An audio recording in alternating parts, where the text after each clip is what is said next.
Vai e vede. História de hoje. Nos braços do Pai. Libertador San Martín fica na Argentina. E é de lá que vem uma linda história. Carlos estava desempregado e tinha dificuldades para arranjar um trabalho com sábado livre. As dificuldades aumentavam a cada dia, mas sua decisão de ser fiel a Deus era mais forte. Naquele dia, eu recebi o salário da semana e fui para casa e separei tudo o que pertencia a Deus e me sobrou somente um peso. Quando cheguei, minha esposa perguntou: Carlos, você comprou alguma coisa? E eu disse: não comprei. Eu disse: não comprei porque o sol está se pondo e eu não quero fazer compras durante o pôr do sol. Ela disse: olha, não temos mais nada. Não teremos nada para amanhã. Comeremos o que tivermos. E deixaremos que as crianças comam o que sobrou do almoço no jantar. Que comam isso à noite e amanhã. Veremos o que fazer, eu disse. Então, demos o dízimo, as ofertas e quando terminou a reunião da igreja, voltamos para casa. E então estávamos almoçando. Para nós é um almoço e para meus filhos também. E à tarde eu encontrei um irmão. Ele era um amigo que vinha para trazer-me algo para comer com minha esposa. Ele disse: toma, por tudo que fizeram pela gente quando andávamos com problemas e andávamos mal, e lhe trago para que coma com sua família. Nós caímos ajoelhados e agradecemos a Deus pela redenção que estávamos recebendo.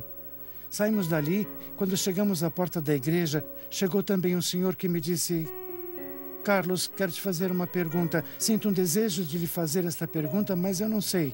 Você gosta de pão caseiro? Então comecei a chorar. Comecei a chorar porque ele disse: Deus proverá. Não tínhamos nada. Ele me abraçou e começou a chorar junto comigo. Ele me prometeu me dar pão. Então, depois da reunião dos jovens da igreja, fui à sua casa e ele me deu um saco grande de pão e um saco com peixes frescos. Quando cheguei à minha casa, me ajoelhei junto com a minha esposa, nos olhamos e dizíamos como é Deus. Realmente é maravilhosa a promessa que faz. Carlos e sua família decidiram permanecer nos braços do Pai, confiando em sua providência. Hoje, tem uma linda história com Deus para contar aos seus amigos. A gratidão transborda em seus corações. Me dei conta que Deus está me abençoando em abundância. Por isso, eu confio em Deus. Não deixo de dar o dízimo, não deixo de dar as ofertas. E, atualmente, tenho um pacto que eu fiz e estou aumentando cada vez mais o pacto para poder terminar a igreja que estamos construindo aqui no bairro América, para podermos ter nossa igreja e poder louvar a Deus como Ele merece. E Deus disse: eu abrirei as janelas do céu e derramarei bênçãos sem medida, e a minha família não nos falta nada. O grande desejo de Carlos é que outras pessoas possam experimentar a felicidade que Deus dá àqueles que nele confiam e entregam suas vidas em suas mãos. Quando alguém se coloca nas mãos de Deus, Ele é um Deus de amor, é um Deus constante. Ele não o abandona sob nenhum ponto de vista. Os braços do Pai estão abertos para receber sua vida. Adoremos agora ao Senhor com os dízimos e as ofertas, demonstrando nosso reconhecimento e gratidão.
Queridos, nós vamos meditar em algumas coisas importantes para a nossa vida hoje. Espero que essa mensagem possa trazer conforto e possa trazer esperança para você, para o seu coração. E para introduzir essa mensagem, eu gostaria de convidar você a fazer um passeio comigo. Eu queria levar você a um passeio pela cidade de São Paulo. E queria que você usasse a sua imaginação agora para ver algumas coisas que eu vou descrever para você. E nós começamos o nosso passeio pela cidade de São Paulo. A primeira cena com a qual nós nos deparamos nesse passeio foi que quando nós olhamos para o alto de um prédio, nós vimos um pai segurando o seu filho pequeno para fora da janela com uma faca na mão. Essa foi a primeira cena que nos chamou a atenção nesse passeio por São Paulo. E nós continuamos o nosso passeio, apesar de ficarmos impressionados com essa cena. E estamos agora na marginal do rio Tietê. E passando ali pela marginal, de repente, nós percebemos um movimento diferente na água do rio ali. E quando nós olhamos para o rio Tietê, nós vemos um homem nadando ali no rio Tietê. E continuamos o nosso passeio por São Paulo. Passamos agora perto da prefeitura. E ali na prefeitura estava tendo uma manifestação. Muitas pessoas fazendo uma passeata, protestando com paus e com pedras nas mãos, de maneira bastante hostil. E nós continuamos o nosso passeio por São Paulo. Passamos por uma rua, uma avenida, e na esquina daquela avenida ali haviam algumas prostitutas ali.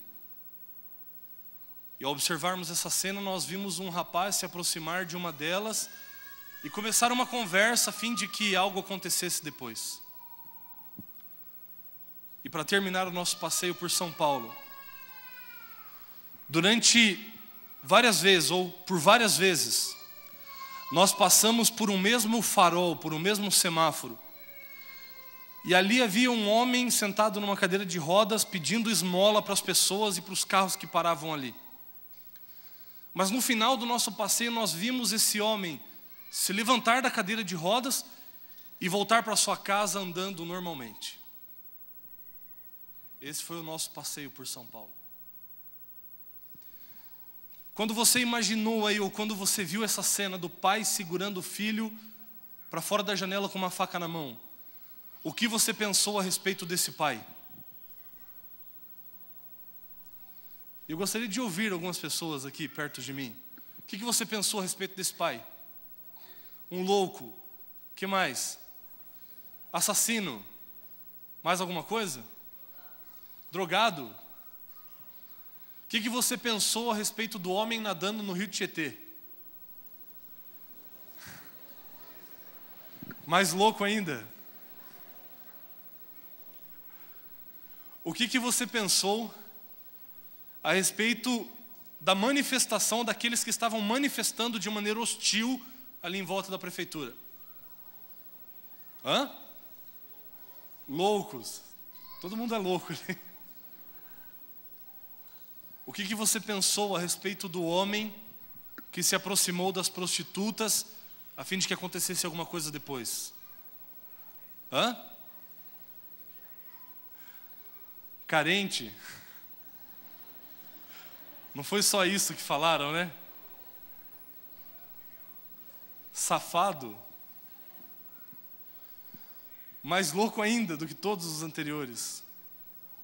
O que você pensou a respeito do homem que passou o dia todo sentado na cadeira de rodas e no final do dia ele se levanta e vai andando embora para sua casa?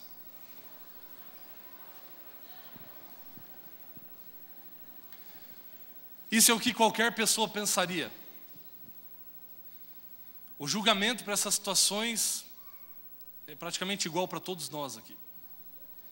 Mas eu queria dizer uma coisa para vocês. Se nós acrescentássemos um elemento a essas 5 situações, esse elemento teria o poder de transformar essas 5 situações e também o nosso julgamento sobre cada uma delas. Qual é esse elemento? As pessoas falaram Deus está envolvido, mas vamos ser mais específicos e vocês vão entender o porquê. Qual é o elemento que tem o poder de mudar essas 5 situações e também o nosso julgamento sobre elas? Eu vou dar uma dica para vocês. É uma palavra bem pequenininha. Fé. Sabe por que a fé tem o poder de mudar essas 5 situações? Porque um dia, há muitos anos, um pai leva o seu filho para o alto de um monte, coloca ele em cima de um altar e levanta sobre ele o seu machado, o seu cutelo, e nem por isso eu chamo Abraão de louco ou de assassino, mas eu o chamo de pai da fé. Porque um dia, quando Naamã estava com lepra, e o profeta diz, vai agora no Rio Jordão e mergulhe 7 vezes no Rio Jordão, não era dos mais limpos. E nem por isso eu chamo Naamã de louco. Mas pela fé, ele atendeu o pedido do Senhor e foi curado. Quando Deus pediu para o povo marchar em volta de Jericó, a fim de que as muralhas caíssem. São pedidos estranhos de Deus. São pedidos que aos nossos olhos e à lógica humana parecem estranhos, mas Deus tem um propósito em cada um deles e a fé tem o poder de transformar todas essas situações. Parece insano, parece, com o perdão da palavra, safadeza de um homem se aproximar de uma prostituta, mas nós não julgamos assim o profeta Oséias, quando Deus falou assim, está vendo aquela prostituta? Eu quero que você vá lá e se case com ela. E ela o abandona e Deus diz para ele, agora você vai lá de novo e a traga de volta. Oséias fez isso pela fé, obedecendo ao pedido e ao chamado do Senhor. Agora imagina que você é uma das pessoas no tempo de Jesus, que deu esmolas ao cego, que ajudou o paralítico, e de uma hora para outra você vê essa pessoa vendo ou andando. Será que o julgamento não seria o mesmo? Mas a fé do poder do Senhor é o que transforma todas essas situações e transforma a nossa vida. Tem algumas coisas que parecem estranhas para nós, mas eu quero dizer hoje que Deus tem um propósito com cada uma delas. Através de cada pedido do Senhor, por mais estranho e absurdo que pareça, Deus tem um propósito para mim e para a sua vida. Olha o pedido de Deus para Abraão. Deus lhe havia concedido agora o filho da promessa, Isaque. E é estranho, é absurdo, Deus pedir que agora ele sacrifique o filho da promessa. Foram 3 dias de caminhada até o Monte Moriá. 3 dias de luta espiritual de Abraão, para entender o pedido de Deus. E é aqui que nós vemos a loucura da fé. Por mais estranho que lhe parecesse o pedido de Deus, Abraão creu. Abraão teve fé e atendeu o pedido do Senhor. O livro Patriarcas e Profetas diz que durante os 3 dias de caminhada, Abraão estava em oração o tempo todo, pedindo para Deus lhe explicar, lhe mostrar o porquê de tudo isso, porque ele não estava entendendo. Mas por mais difícil que fosse, por mais estranho que lhe parecesse, Abraão atendeu o pedido do Senhor e hoje é chamado de pai da fé. Talvez eu esteja falando para alguém nessa manhã que recebeu um pedido estranho do Senhor, ou que passa por um momento difícil na sua vida e enfrenta o sofrimento, mesmo sendo fiel ao Senhor, e não dá para entender uma situação assim. Eu quero dizer que em todos os pedidos e propósitos do Senhor há um sentido. Há um porquê para Deus te pedir isso, para Deus requerer isso de você. Há algum tempo, eu conheci a história de uma garota para quem Deus fez um pedido muito estranho. Deus pediu para uma garota ir até o supermercado mais perto da sua casa e plantar bananeira na frente do supermercado. Sabe o que é plantar? Todo mundo sabe o que é plantar bananeira aqui? E se você recebesse um pedido assim de Deus, o que você faria? O pedido de Deus para ela foi: vá até a porta do supermercado e fique lá plantando bananeira. Estranho. Essa garota atendeu o pedido do Senhor. E ela foi até a porta do supermercado. E ficou ali de cabeça para baixo, plantando bananeira. As pessoas saíam do supermercado e viam aquela garota ali, plantando bananeira. E as pessoas não se aguentavam, elas riam. Afinal, não é todo dia que você vai ali no Ricó e vê alguém plantando bananeira na porta do supermercado. E ela estava ali. Até que um rapaz saiu do supermercado. E quando ele saiu, ele viu ali a porta do supermercado, uma máquina de refrigerantes e do lado da máquina a menina plantando bananeira. Ele não se conteve e foi conversar com a menina. Ele olhou a situação dela e falou assim: menino, o que você está fazendo aí? Ela falou assim: eu estou plantando bananeira. Mas por que você está aqui plantando bananeira? Ela disse assim: olha, na verdade eu não sei. Eu só sei que Deus pediu para eu vir aqui plantar bananeira. O rapaz olhou para ela e falou assim: você está falando sério? E ela disse: olha, pode parecer estranho, mas eu estou. E o rapaz começou a falar algumas coisas para aquela garota. Ele disse assim: olha, você não tem ideia de como está a minha vida. Você não tem ideia do tamanho dos problemas que eu tenho, que eu enfrento. E esses problemas são tão grandes na minha vida que eu comecei a duvidar da existência de Deus. E hoje eu fiz uma brincadeira com Deus. E eu disse assim: Senhor, se o Senhor existe mesmo, coloca alguém plantando bananeira na porta do supermercado.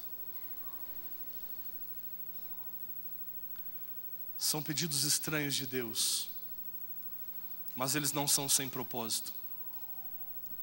Talvez Deus tenha pedido para você, mulher, amar aquele seu esposo que não te ama mais. E pode parecer estranho, por tantas coisas que você já tenha feito por ele. Pode parecer estranho para Deus pedir para você: olha, eu sei que você está enfrentando provações na sua faculdade, mas persevere, não desista. Eu tenho um plano para você, eu tenho um propósito para a sua vida. E pela fé, queridos, tudo isso pode fazer sentido, mas é somente pela fé. Existe um verso na Bíblia que me conforta a respeito desses pedidos estranhos de Deus, a respeito das situações adversas das quais Deus nos permite participar. Abra sua Bíblia no livro de Jeremias, capítulo 29.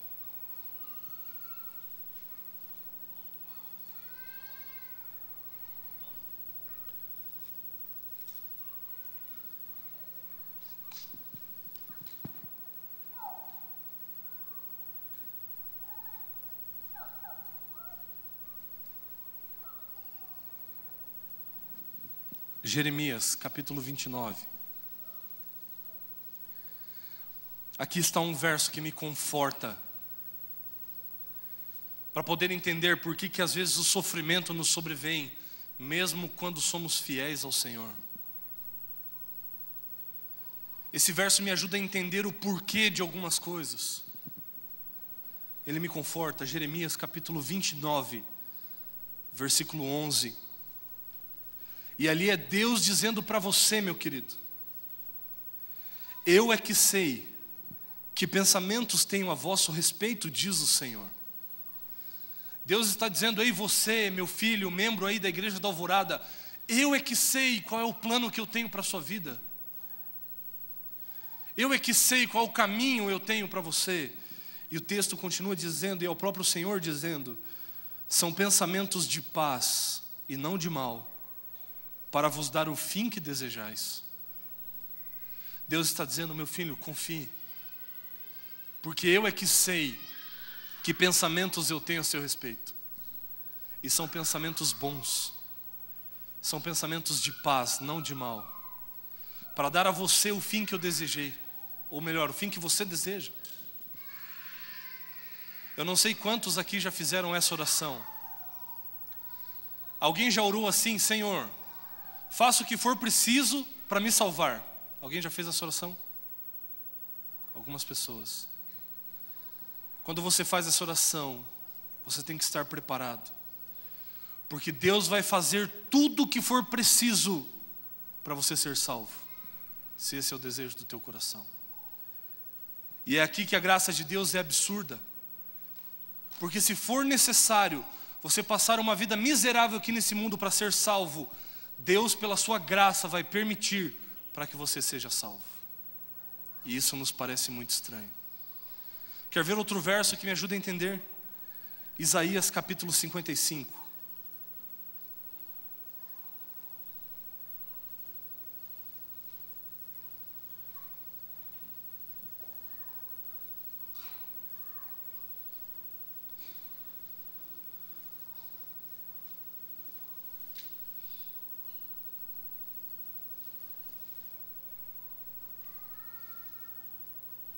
Isaías capítulo 55, versículos 8 e 9. E ali é Deus dizendo, e Ele diz assim: porque os meus pensamentos não são os vossos pensamentos, nem os vossos caminhos os meus caminhos, diz o Senhor. Porque assim como os céus são mais altos do que a terra, assim são os meus caminhos mais altos do que os vossos caminhos, e os meus pensamentos mais altos do que os vossos pensamentos. Deus vê a situação de um outro prisma, de uma outra perspectiva. A maneira de Deus olhar para mim e para a sua vida é diferente. E é isso que me conforta. Às vezes pedimos algumas coisas para Deus: Senhor, eu quero mais dinheiro, eu quero um outro emprego. E Deus, que conhece o fim desde o princípio, olha para a sua vida e vê que se Ele te conceder isso, você vai se perder, vai se corromper. E Deus diz: filho, eu não posso dar isso para você. O caminho para a sua salvação é outro. E quando nós entendemos isso, queridos, até mesmo o sofrimento passa a fazer sentido na nossa vida. Passa a ter um propósito. Eu olho para a vida de Jó, homem íntegro e reto, temente a Deus e que se desviava do mal. E apesar disso tudo, foi afligido, foi tentado. Contudo, Jó perseverou. Jó manteve-se fiel e depois ele entendeu que na verdade ele era um troféu nas mãos do Senhor para não dar a Satanás a posse desse mundo. E aqui pela fé nós começamos a entender e ver que tudo pode fazer sentido. Existe um verso do livro de Jó, da conclusão de Jó após ter sofrido tudo aquilo que sofreu. Ele entendeu qual era o propósito do Senhor. Ele entendeu por que Deus usou a sua vida. Jó capítulo 42.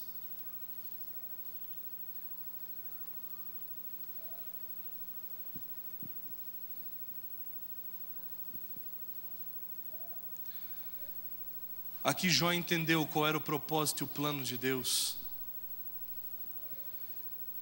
E pela fé, durante todo esse tempo, Jó pôde ter a certeza da presença de Deus em sua vida. E apesar de Deus o ter envolvido nesse plano de sofrimento, ele pôde dizer o que está escrito em Jó, capítulo 42, versículo 2. E ele diz assim: bem sei que tudo podes, e nenhum dos teus planos pode ser frustrado. Essa é a conclusão de Jó a respeito da maneira como Deus conduz as coisas. Senhor, eu sei que o Senhor pode todas as coisas e que nenhum dos teus planos pode ser frustrado. Eu não sei qual é o momento que você tem vivido na sua vida. Eu não sei qual é o pedido ou a situação estranha que Deus atribuiu a você. Mas eu quero dizer que Deus tem um propósito. E o propósito dele é dar a você o fim que você deseja. É dar a você a salvação que há em Cristo Jesus. Esse Deus é o Deus que está no controle da história, que tem todas as respostas. E a única coisa que Ele pede de nós é para que nós esperemos a manifestação do seu poder. Um dia, os discípulos estavam andando e viram ali um cego de nascença. E eles perguntaram: Senhor, quem pecou, ele ou seus pais, para que nascesse cego?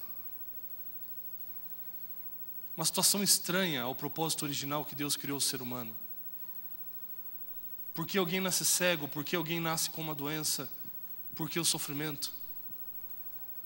E Jesus respondeu: nem ele nem os seus pais pecaram. Mas ele nasceu assim para que através dele as obras de Deus se manifestem. E se você não entende o porquê algumas coisas estão acontecendo na sua vida, eu queria dizer para você que através de você as obras de Deus vão se manifestar. Através da sua vida, a glória de Deus vai poder ser testemunhada por outras pessoas. Eu conheci a história de uma garotinha de 5 anos de idade. Essa garotinha, ela contraiu hepatite com 5 anos. Mas era aquele tipo de hepatite que dizem não ter cura, se eu não me engano, hepatite B. Os pais fiéis na igreja, procurando manter a sua vida firme com Deus. E agora essa adversidade. E aí na mente a pergunta: por quê? Por que Deus permite essas coisas? Muitas vezes não conseguimos entender. Mas Deus permite essas coisas para que a sua glória e o seu poder se manifeste. Esses pais, extremamente preocupados com a vida e a situação da sua filha de 5 anos. Você imagine uma garotinha, 5 anos com hepatite. Tem que mudar toda a sua alimentação, todas as suas atividades, não podia mais brincar como as outras crianças, devido à fragilidade do seu fígado e tudo mais. Os pais levaram nos médicos. Mas o exame dessa garotinha fugiu da normalidade do que se espera de alguém com hepatite. Estava muito além, a situação era muito pior do que realmente é, ou normalmente é. E os pais levaram em alguns médicos a fim de que algum remédio pudesse fazer efeito. Os remédios não estavam adiantando. E várias pessoas diziam: olha, usa isso, usa aquilo. Remédios naturais, enfim. E os pais usando esses remédios também. Mas além disso, os pais usaram a oração para poder entender qual era o propósito de Deus através de todo aquele sofrimento. Porque ter que sofrer assim lhes parecia muito estranho. Eles mobilizaram toda a igreja em oração. Um dia mais de 100 pessoas da igreja reunidas ali na esquina da casa daquela criança, intercedendo pela vida dela.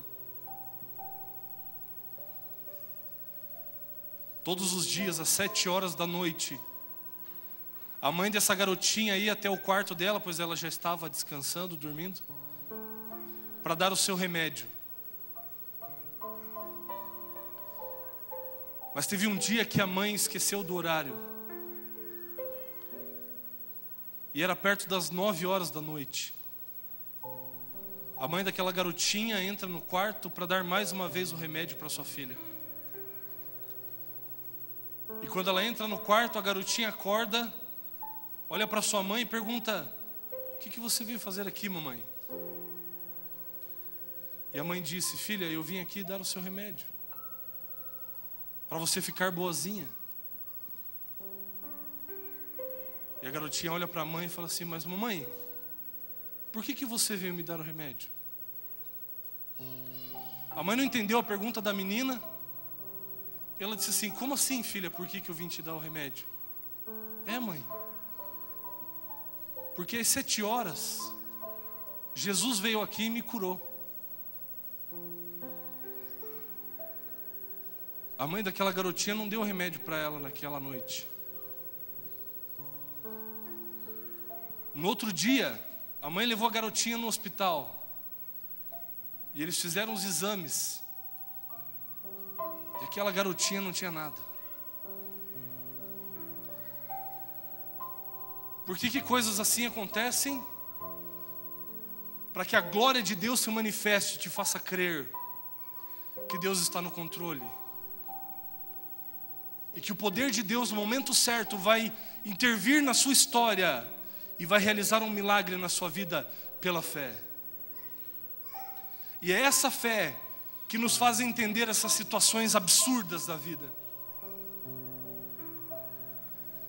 Eu louvo a Deus por esse milagre na vida dessa garotinha. Porque por causa desse milagre eu pude me casar com ela. Às vezes a gente não entende o porquê. Mas Ele é quem sabe que pensamentos tem a seu respeito. Deus é quem sabe o momento de intervir na sua vida e operar um milagre. O problema é que quando nós oramos a Deus e clamamos, assim que terminamos a oração, Deus nos faz um pedido que para nós é muito estranho. E Deus diz assim: meu filho, eu ouvi a sua oração, agora faça uma coisa, espere. E isso para nós é muito estranho. Nós vivemos num mundo onde tudo é para ontem. E é difícil para nós esperarmos. Mas a promessa de Deus é: espere e o meu poder vai se manifestar na sua vida. Eu queria terminar lendo um verso com você. Salmos capítulo 34.